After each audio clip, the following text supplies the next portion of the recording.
Saúdo a todos com a paz do Senhor. Amém. Quero agradecer a oportunidade nessa noite. Para mim é um privilégio poder estar aqui com os irmãos. Agradecer ao pastor pela oportunidade, pela oportunidade. Deus possa continuar sustentando o Senhor, a sua casa, a sua família e esta igreja. Agradecer também ao pastor Walter, nosso amigo, que tem feito essa conexão aí com o pastor Valdeci. E é um privilégio para mim poder estar com os irmãos e sobretudo as irmãs do círculo de oração nesta noite, para nós juntos adorarmos o nome de Jesus. Sem delongas, eu vos convido para nós fazermos uso da palavra de Deus no livro de Ruth. Glória a Deus. Ruth, capítulo 3. Vamos ler a partir do versículo 1. Glória a Deus. Vamos estender até o versículo 11.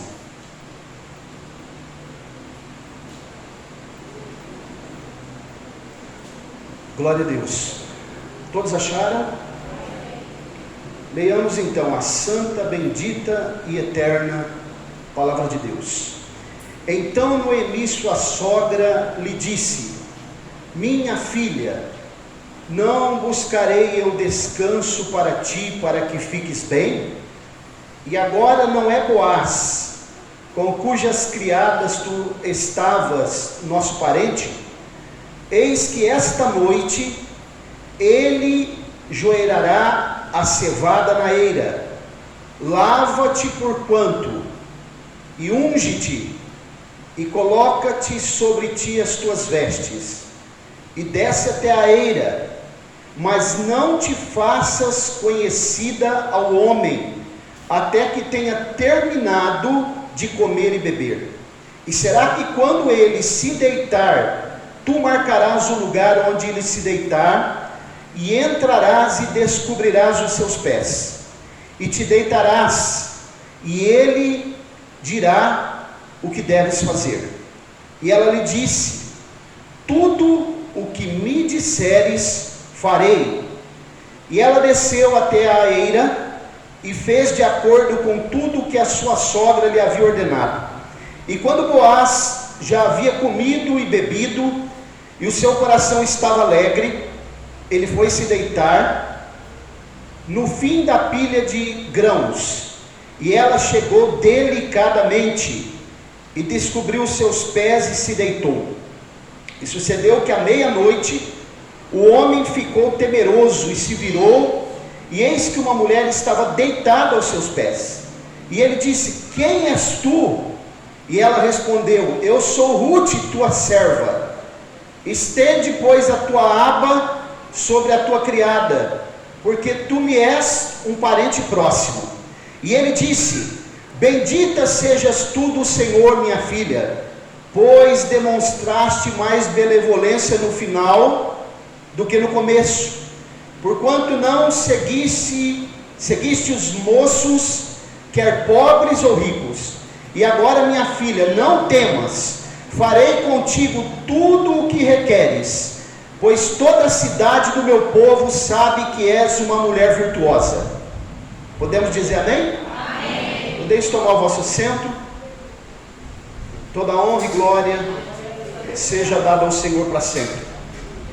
Irmãos, o livro de Ruth, ele se encontra na divisão da Bíblia hebraica, dentro do que nós chamamos escritos, porque a Bíblia hebraica, ela é diferente da Bíblia que nós utilizamos. Ela é dividida em 3 partes, que é chamado lei ou ensinamento, profetas e escritos. O livro, os 5 rolos chamados escritos, eles são lidos nos dias das festas que são realizadas na nação de Israel. O livro de Ruth, especificamente, ele é lido no dia da chamada festa de Pentecostes, ou festa das colheitas. Esse livro é um livro extremamente rico, profundo, e ele não traz para nós apenas uma história de amor, mas ele traz aqui lições preciosíssimas, principalmente para uma noite como essa, quando as irmãs do círculo de oração estão reunidas para magnificar, cultuar o nome do Eterno. Então, irmãos, me permitam nessa noite trazer aqui alguns pontos, algumas lições, à luz desse texto que nós lemos, para que nós possamos tomá-las como elevo espiritual para nossas vidas. O livro de Ruth, interessante que ele está posicionado aqui no cânon das Escrituras, entre os dois livros que traz mais violência na Bíblia, que é o livro dos Juízes e o primeiro livro de Samuel. Em meio a esses dois livros e tamanha violência que é narrada pelos dois, Deus então traz para nós essa linda história que envolve não somente Ruth, mas também outros personagens que nós vamos estar mencionando, e principalmente Boaz e Ruth, que é um tipo de Jesus e da sua igreja. Então vejamos, irmãos, o que eu quero aqui nessa noite trazer, para que nós possamos entender aquilo que o Senhor tem para revelar ao nosso coração. Primeira coisa que eu percebo aqui, lendo esse texto, quando eu li ele algumas vezes, é que Deus, ele esgota todas as possibilidades para que nós possamos esperar e depender dele plenamente. Vou repetir para que nós possamos memorizar. Deus esgota todas as possibilidades para que nós possamos esperar e depender plenamente dele. Haja vista quando nós olhamos para a vida do patriarca Abraão, no capítulo 15 do livro do Gênesis. A Bíblia diz que Abraão estava muito triste e andava preocupado, e Deus começa a falar com ele, e ele diz para Deus assim: Senhor, eu ando sem filhos, e vou fazer como meu herdeiro, o Damasceno, o meu mordomo, que era de Damasco, Eliezer. E Deus diz para ele: não, Abraão, você não fará o Damasceno como o seu herdeiro. O herdeiro que eu tenho preparado para você sairá de você, dos teus lombos.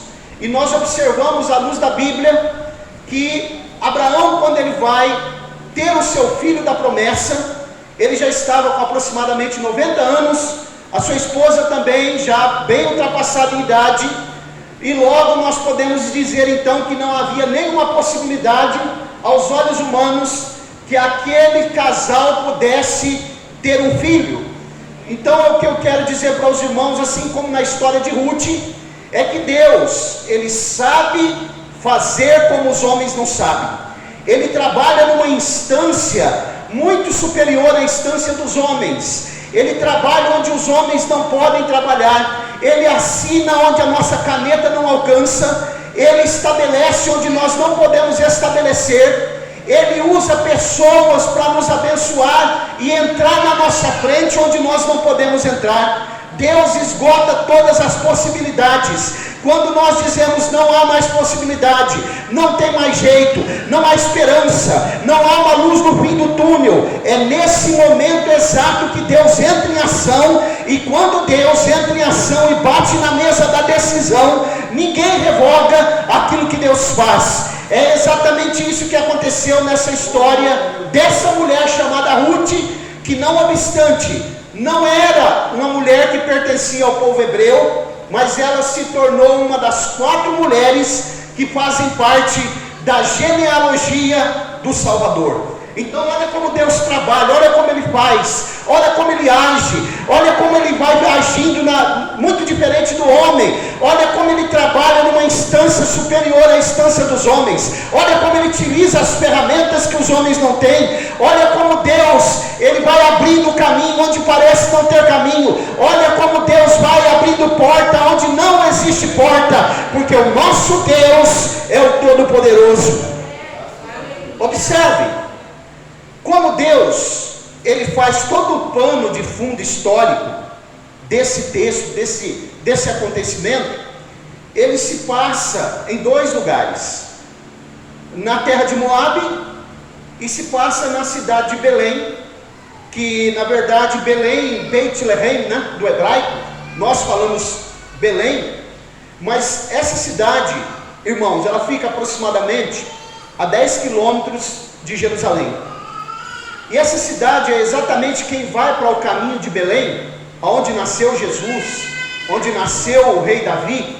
Nesse caminho entre Jerusalém e Belém, existe ali um marco muito importante para o povo judeu, justamente no lugar próximo ali também chamado Hebron, na caverna de Macpela, está a sepultura do patriarca Abraão, que um dia ele comprou não somente a sepultura dele, mas da sua esposa Sara, do seu filho Isaque e da sua nora Rebeca, e do seu neto Jacó e da esposa dele chamada Lia.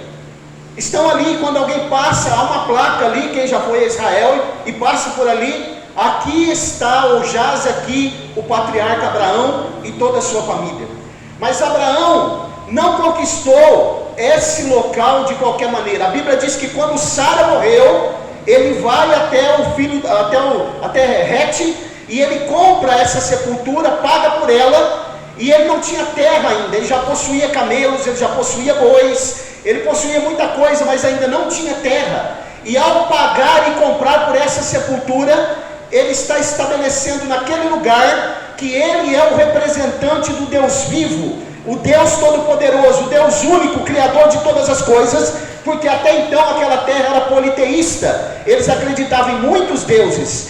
Quando ele quis aquele local, Het vai dizer para ele: mas você é um príncipe entre nós, não precisa pagar. E ele diz: eu faço questão de pagar, porque ao pagar aquela sepultura, era como se fosse um contrato de possessão da terra. Ele está possuindo aquela terra agora, que a partir de então, ele se declara como servo representante do Deus Todo-Poderoso, do Deus único. E aquela terra que era politeísta, não é mais politeísta, ela agora é a terra que pertence ao povo do Deus Todo-Poderoso, o Deus que controla todas as coisas, o Deus que está no controle absoluto do mar, da terra, do universo, Deus que está no controle das nossas lutas, das nossas dificuldades, o Deus que sabe aonde está a cura para o Covid-19, o Deus que sabe de onde surgiu esse vírus, e o Deus que conhece as reuniões que os homens fazem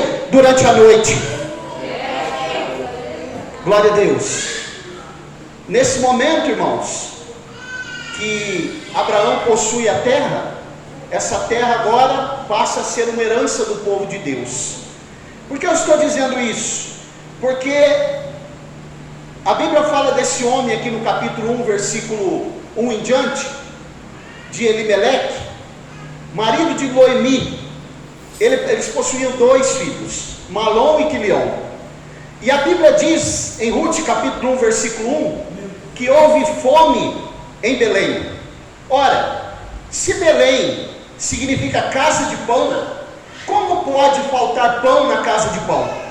Esse nome, casa de pão, significa casa de pão por causa de Aser, um daqueles 12 filhos de Jacó. É só os irmãos lerem o capítulo 49 do livro do Gênesis, que a Bíblia diz que ele foi um confeiteiro e um padeiro, e ele morou nesse lugar chamado Belém, por isso se denominou ali casa de pão. Era onde Aser fabricava pães ali e delícias para os reis.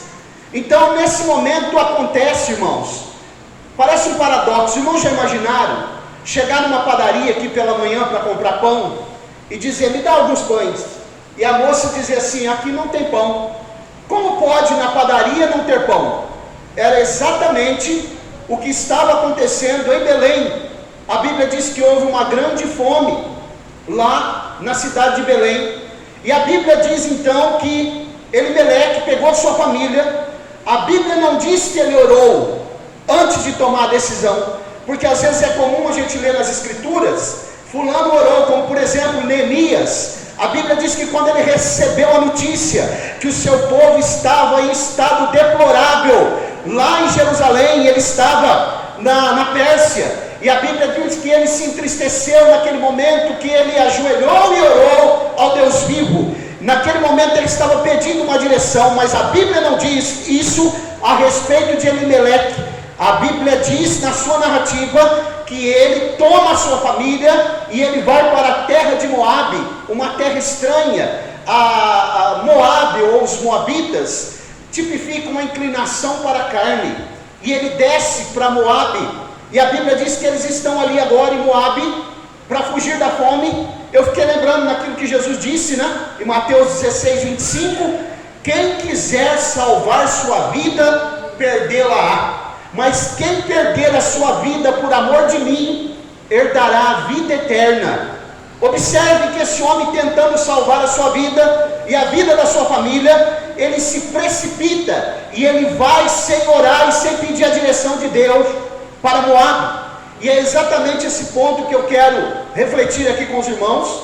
A precipitação das nossas atitudes nos leva a consequências irreparáveis. Eu não sei se nesta noite tem alguém aqui que está para tomar algum tipo de decisão. Não sei se você está pensando e estudando para tomar alguma decisão, mas o que eu vou falar aqui para você nessa noite é profético. Quem tem ouvidos para ouvir, ouça. Consulte a Deus primeiro, ore para Ele primeiro, peça para Ele te iluminar sua mente, peça para Ele te dar uma direção, peça para Ele falar ao teu coração, consulte as Escrituras, esteja em oração antes de tomar uma decisão precipitada, porque decisões precipitadas podem nos trazer consequências irreparáveis, exatamente como aconteceu com Elimeleque. A Bíblia diz que quando ele chega na terra de Moabe, ele fica por ali, e os seus 2 filhos, Malom e Quilion, se casam com 2 mulheres moabitas. Uma se chamava Ruth, a outra se chamava Orfa. Observem que o nome Malom e Quilion significa decaído, doente, triste, abatido. E a Bíblia diz que depois de um tempo, morre Elimeleque. Noemi fica viúva. Depois de um tempo que 10 anos depois que os 2 estavam casados, os filhos, morrem os 2 filhos. Os irmãos imaginam que uma viúva, naqueles dias, nos tempos bíblicos, já era tão difícil. Ainda hoje, uma viúva não é fácil. Imagine naqueles dias. Mas agora não era apenas uma viúva, eram 3 viúvas. E a Bíblia diz que nesse momento, Noemi fica sabendo de uma notícia, uma boa notícia, uma notícia alvissareira. Ela ficou sabendo que Deus havia visitado a terra de Belém. Porque, irmãos, assim como a notícia ruim ela chega, e às vezes chega mais rápido do que a notícia boa, todavia nós podemos saber de uma coisa: a qualquer momento Deus também poderá nos trazer uma notícia alvissareira. Deus também tem boas notícias para nós. Deus também tem mensageiros que trazem boas notícias. Deus também usa pessoas para falar conosco de boas coisas. E a Bíblia diz que ela recebe a notícia que Deus havia visitado a terra de Belém. Quem sabe, a narrativa bíblica não diz, mas quem sabe ela pode ter pensado: se nós tivéssemos ficado em Belém. Mas ela toma uma decisão, e às vezes é momento de tomarmos decisões, sim.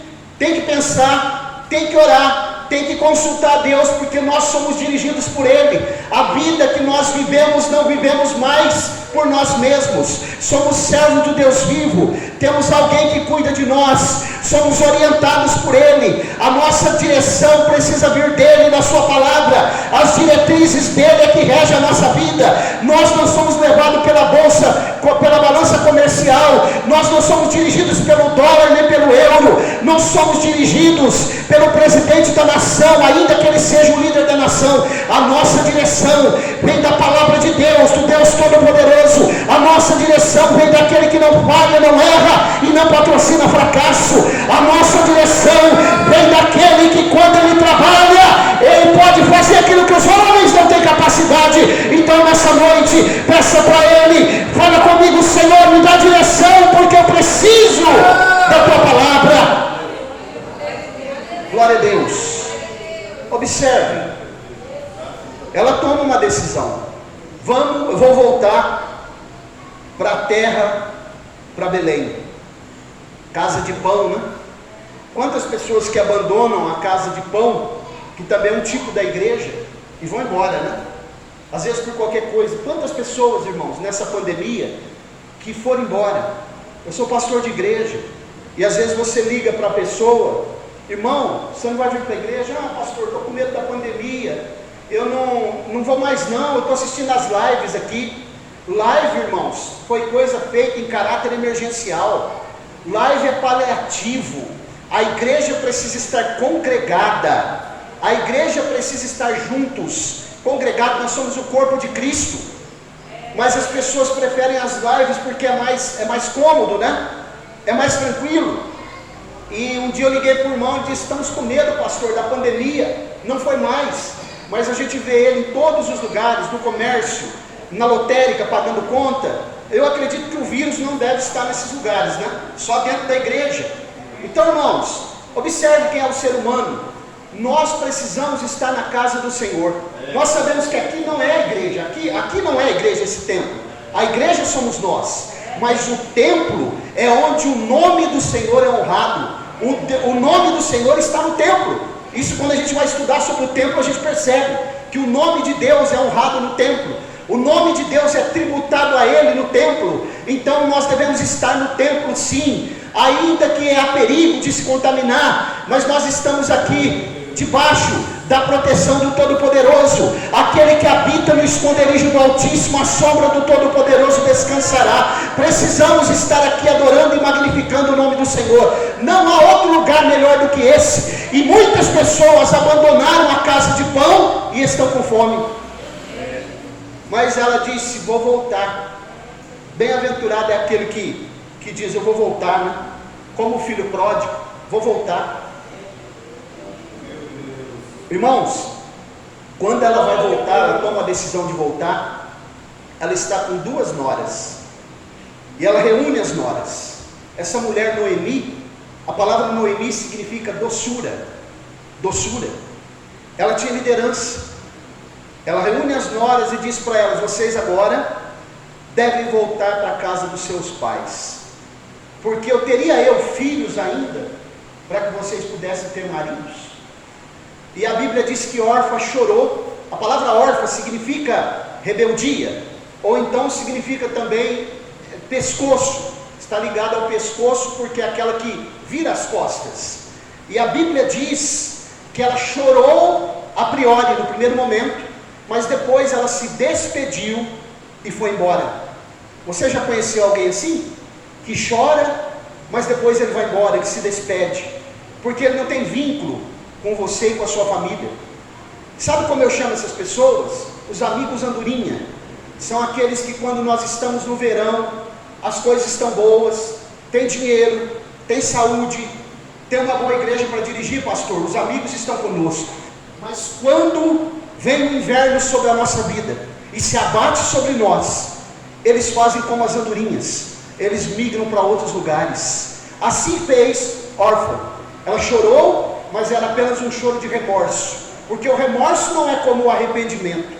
Você já foi ao velório de alguém e você percebeu que era só remorso? Quando sai dali, já passou, porque é momentâneo.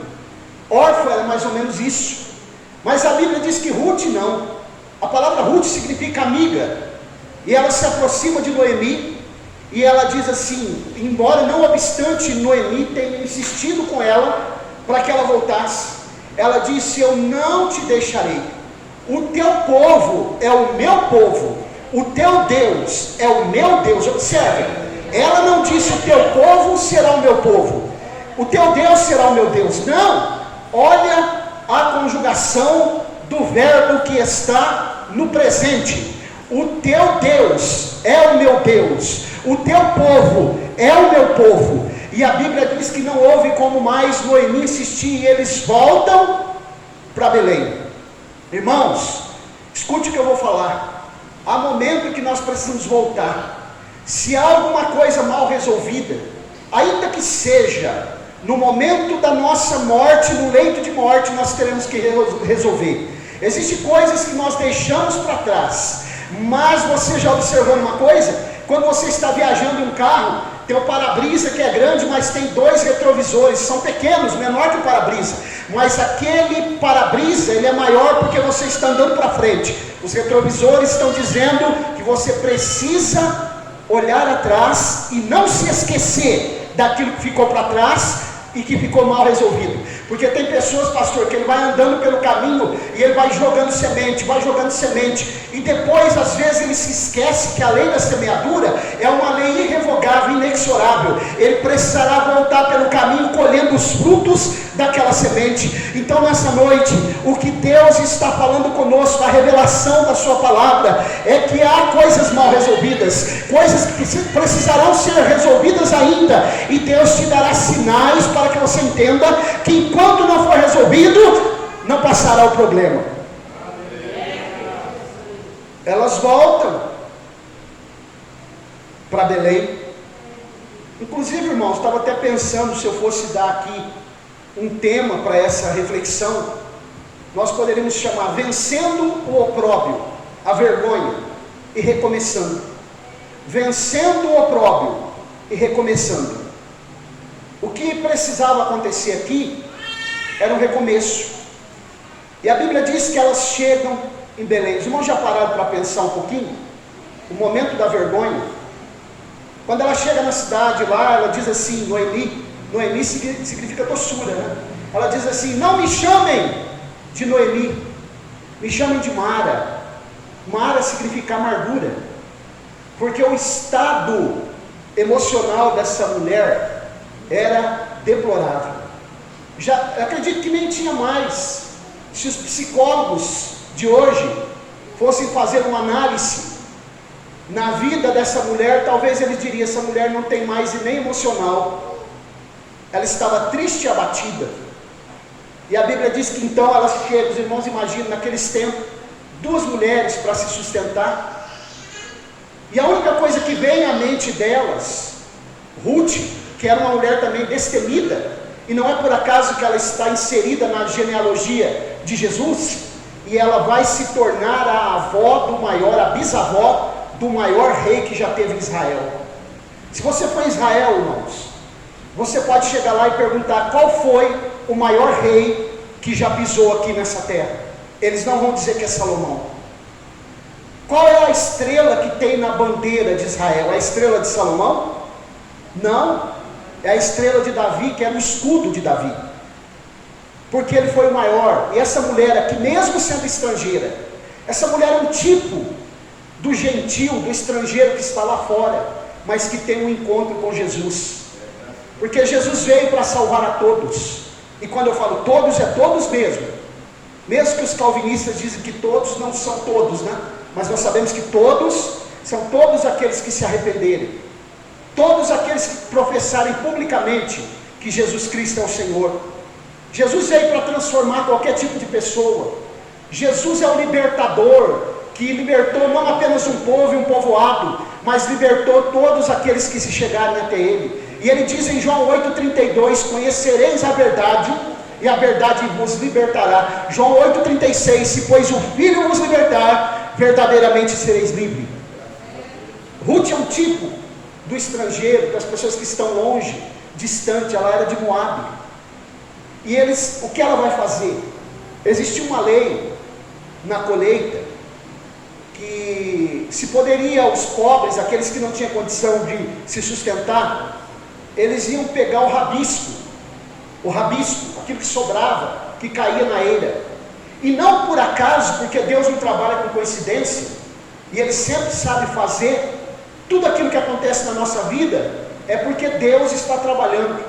Estamos aqui nessa noite porque Ele preparou esse momento. Aprove a Ele que nós estivéssemos aqui. Então, irmãos, ela vai lá na eira, e ela não vai qualquer eira, pastor Walter. Ela vai na eira, justamente na lavoura de Boaz. Boaz é um tipo de Cristo, porque existia uma lei também chamada lei do levirato, ou lei do resgate. A lei do resgate era quando tinha um parente mais próximo de uma viúva, ele se casava com ela para suscitar o seu nome. Ela vai lá no campo de Boaz. Boaz é um tipo do Senhor Jesus, o campo do Senhor Jesus. é o lugar onde a colheita é fértil, é o lugar onde há espigas em abundância. O campo do Senhor Jesus é onde ninguém volta com as mãos vazias.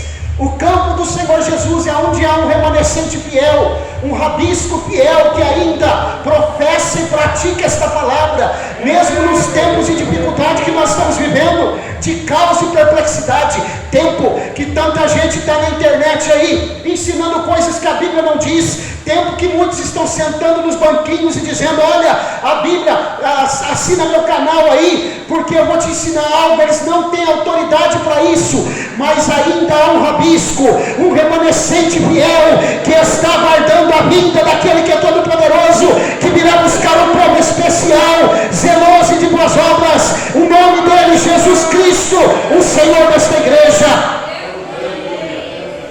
Quando ela está na eira, alguém pergunta, Boaz pergunta, quem é essa moça? E alguém vai dizer assim, o servo dele. Essa daí é Ruth, a nora de Noemi. E Boaz então, naquele momento, ele vai tratá-la com benevolência e vai ordenar aos seus servos que deixem ela pegar o máximo de espigas possível.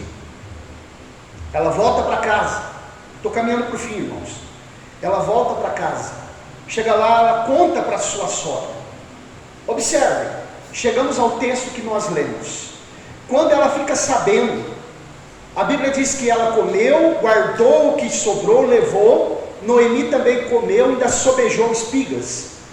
E quando ela diz para sua sogra que ela havia estado lá nesse lugar, então a sua sogra vai lhe dar uma instrução.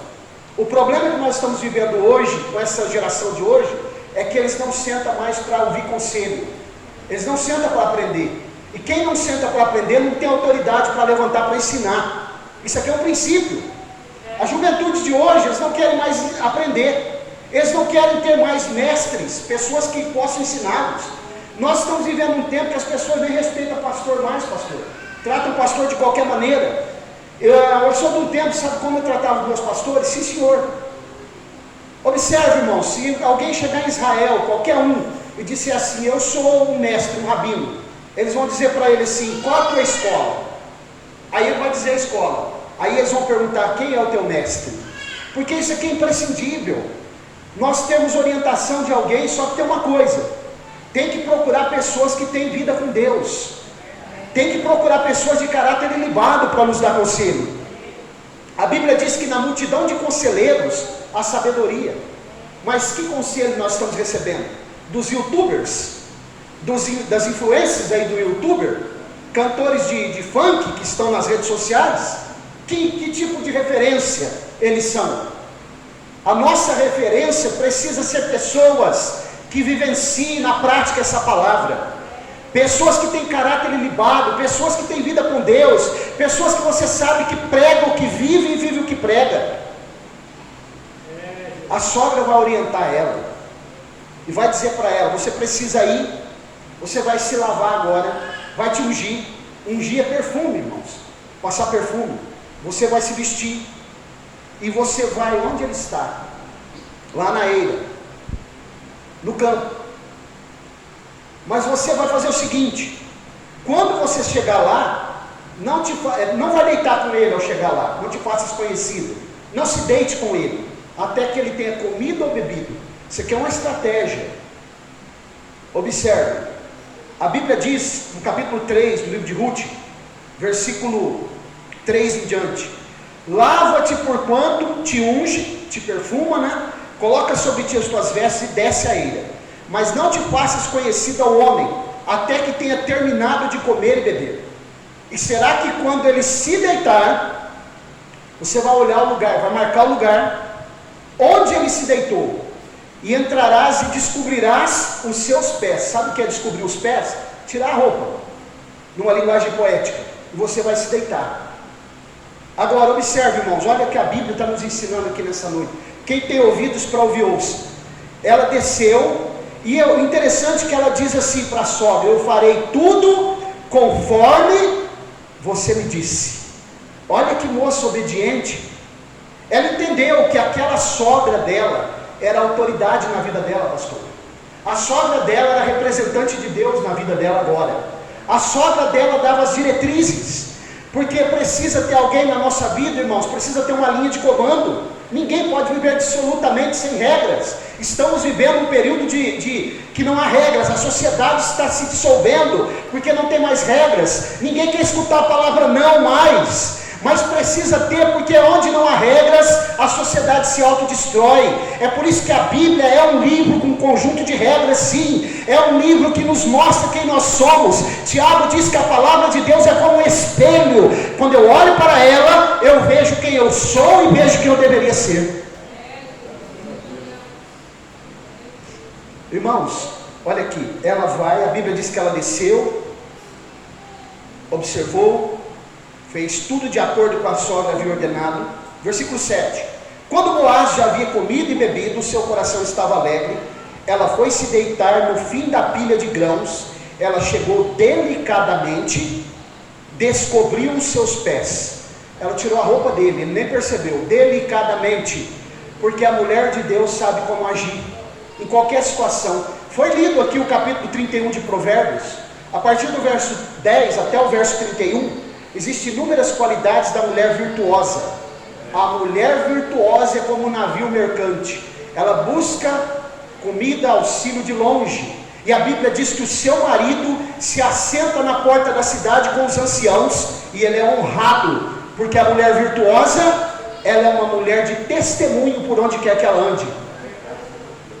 Glória a Deus. Alguns obreiros, eles dizem assim: olha, o meu ministério, a minha mulher é 50% do meu ministério, mas eu digo aos irmãos que a minha esposa que está ali, ó, ela é 100% do meu ministério, porque se ela não tivesse comigo em todas as chuvas e tempestades que eu passei, eu não estaria aqui. Ela esteve comigo ombro a ombro e está comigo até hoje no ministério. Então para mim ela é 100% do meu ministério. Mulher virtuosa, quem a achará? O seu valor excede ao valor dos rubis. Não é igual ao do rubi, viu? Rubi é uma pedra preciosa, muito cara. Mas a mulher virtuosa não tem o valor do rubi, ela vale mais que o rubi. Você pode dar um glória por isso? Cadê as irmãs do círculo de oração? Aquelas santas que oravam, todos os lugares que eu passei pastoreando, pastor, quando eu viajava, eu dizia: irmãs do círculo de oração, orem por mim, porque eu sei que vocês orando, Deus me guardará na estrada, Deus me livrará do homem sanguinário e dos salteadores. Porque aquelas irmãs do coque, sabe, aquelas irmãs que dobravam o joelho, parece que o céu descia dentro da igreja. Eu sempre pedi a essas irmãs: orem por mim, me apresente pela madrugada. Eu acredito na oração do círculo de oração. Glória a Deus. Irmãos, estou terminando. A Bíblia diz que sucedeu que à meia-noite ele levou um susto. Ele acorda na eira de cevada, sem roupa, e uma mulher deitada do lado dele. Aí ele pergunta: quem és tu? Ela diz: sou Ruth, tua serva. Aí Boaz, o coração dele vai se derreter, porque olha o que diz o versículo 8. Sucedeu que à meia-noite o homem ficou temeroso. Por que ficou temeroso? Porque estava nu. E se virou, e eis que uma mulher estava deitada aos seus pés.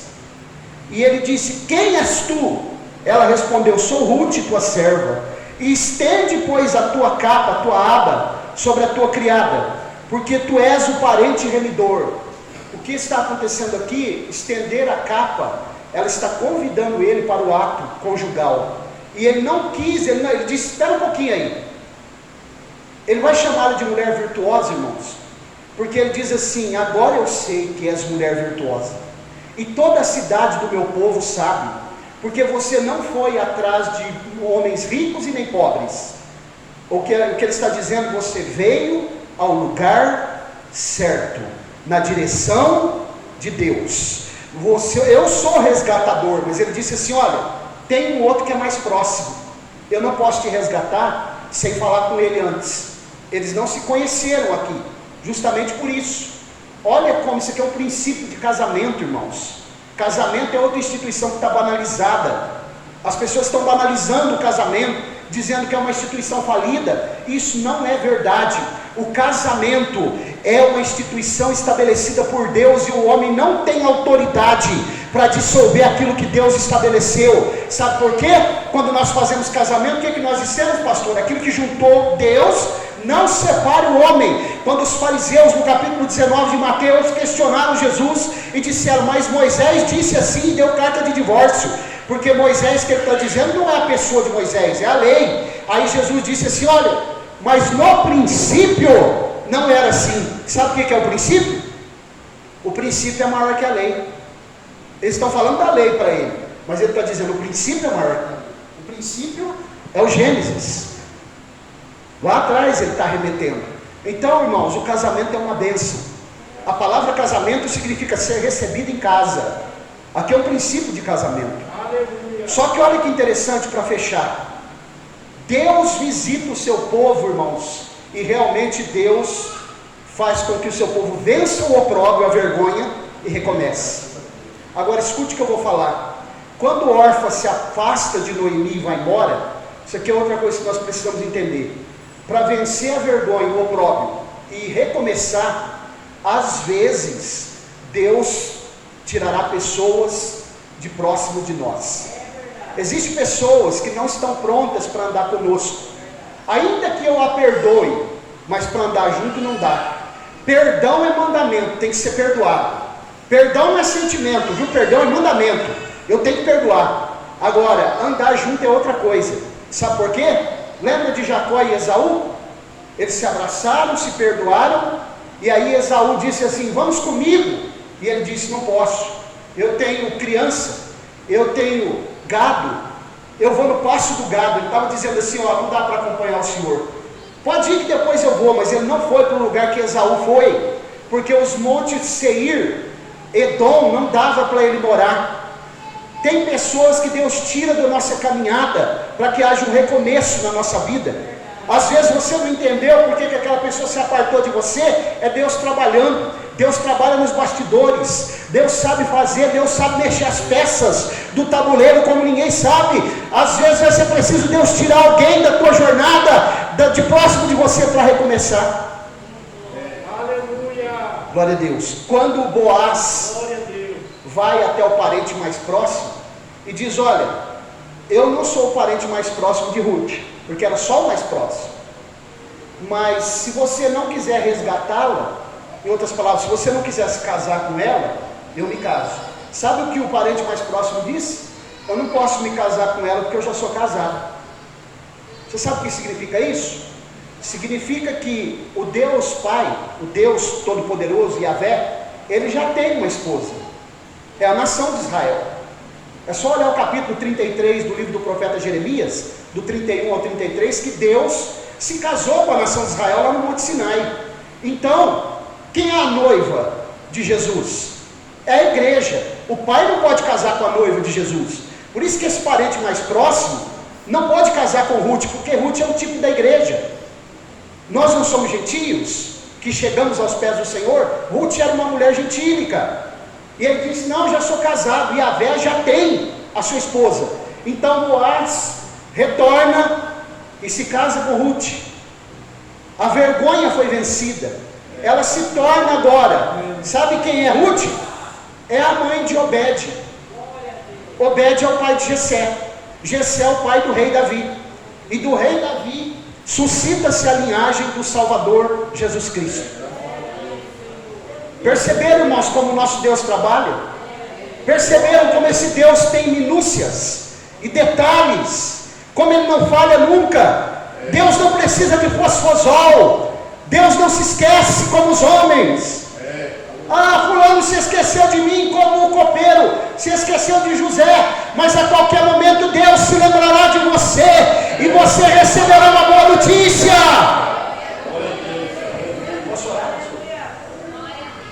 Glória a Deus. Quero concluir. Ruth foi resgatada, irmãos. Glória a Deus.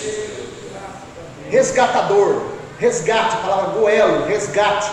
Sabe o que é um resgate? É como uma pessoa que está sequestrada e alguém vai lá e paga o resgate e ele é liberto. Esse é o conceito que tem aqui, é um conceito jurídico. Por isso que Jesus, ele é o nosso resgatador, porque ele depositou o seu sangue no leilão espiritual, o valor equivalente às almas do ser humano. Então ele nos resgatou das mãos de Satanás. Glória a Deus. Ela foi resgatada e agora venceu o opróbrio e houve um recomeço. Você está pronto, irmão, para ter um recomeço? Está pronto nessa noite? Isso aqui, quem acredita nessa palavra, essa palavra é profética, viu? Com a permissão do pastor, agora você me por favor. Glória a Deus. Eu quero orar com você. Aleluia. Tem alguém aqui que ainda não é crente, mas quer receber Jesus como Salvador nessa noite? Tem alguém? Tem alguém que está afastado, quer voltar hoje? Glória a Deus. O resgatador está aqui nessa noite. Muito bem, então estaremos orando. Fale com ele, irmão. Ele te compreende como ninguém. Aquilo que os divãs da psiquiatria, da psicologia não podem sanar na nossa vida, né? O Senhor pode. Soberano e eterno Deus, no nome do teu amado Filho Jesus, o nome que é sobre todo nome, eu te louvo, Jesus. Te agradeço porque o Senhor é o Deus que fala conosco. Continua abençoando essa igreja, o anjo dessa igreja, a sua família. Abençoa essa igreja em todos os departamentos, o círculo de oração que está aqui, as irmãs do círculo de oração. Coloca as tuas mãos agora sobre pessoas que precisam recomeçar, Senhor. Hoje é um dia, uma noite de recomeço. Que o Senhor possa trabalhar como o Senhor quer trabalhar. E que haja guarida nos corações para receber essa palavra profética. E que esta noite, Senhor, seja uma noite de milagres. E que as pessoas que estão aqui possam testemunhar que verdadeiramente o Senhor fez um recomeço na vida delas. Dá-nos uma noite tranquila de paz, em nome de Jesus. Amém. Bendiga o nome do Senhor. Graças a Deus. Pode sentar, irmão.